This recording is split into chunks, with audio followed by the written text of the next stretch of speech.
அன்பான சகோதர சகோதரிகளே, தேவ பிள்ளைகளே, கிறிஸ்துவின் வானவாட்டிகளே, உங்கள் அனைவருக்கும் நம்ம ஆண்டவராக இயேசு கிறிஸ்துவுடைய கிருபையும் சமாதானமும் நம்மில் என்றும் உண்டாயிருப்பதாக. ஆமேன். இந்த நாளிலும் பரிசுத்தாவின் வெளிப்படுத்துகிற சத்தியத்திற்காக நன்றி செலுத்துவோம். இந்த நாளில் கலங்காதிருங்கள்.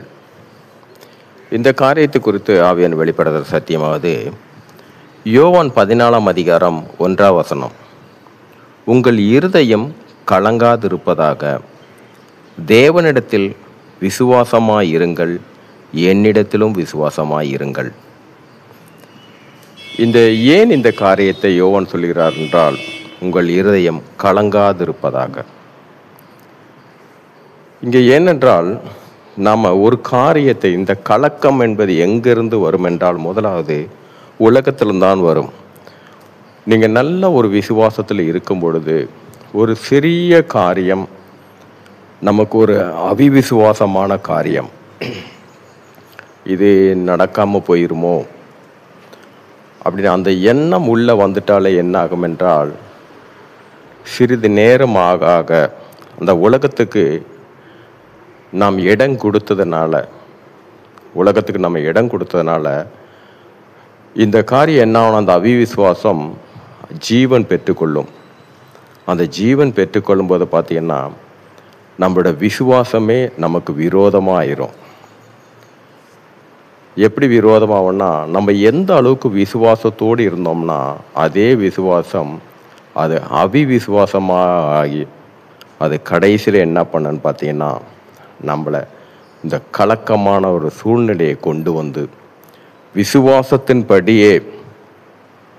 விசுவாசத்தின்படியே தேவன் நமக்கு முன் அறிவித்த காரியத்தின்படி, யார் மூலியமாக நம்ம வருத்தப்பட்டு இருக்கும்போது யார் மூலியமாக அவர் வெளிப்படுத்துவார்.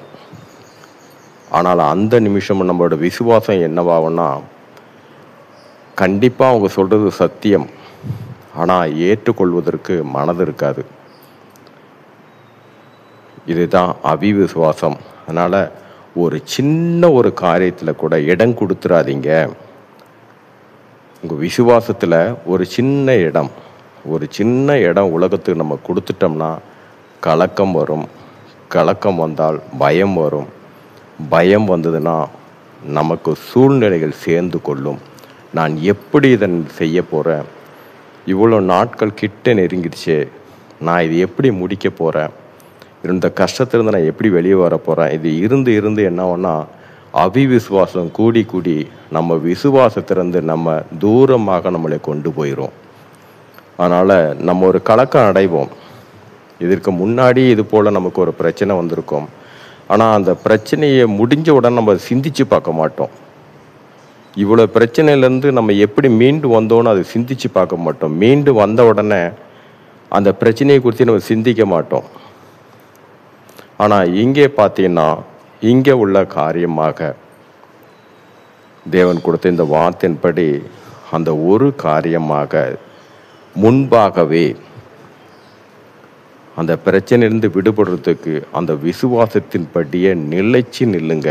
எந்த விசுவாசத்தின்படி என் தேவன் எனக்கு செய்வார், அதிலே நிலைச்சிருங்க.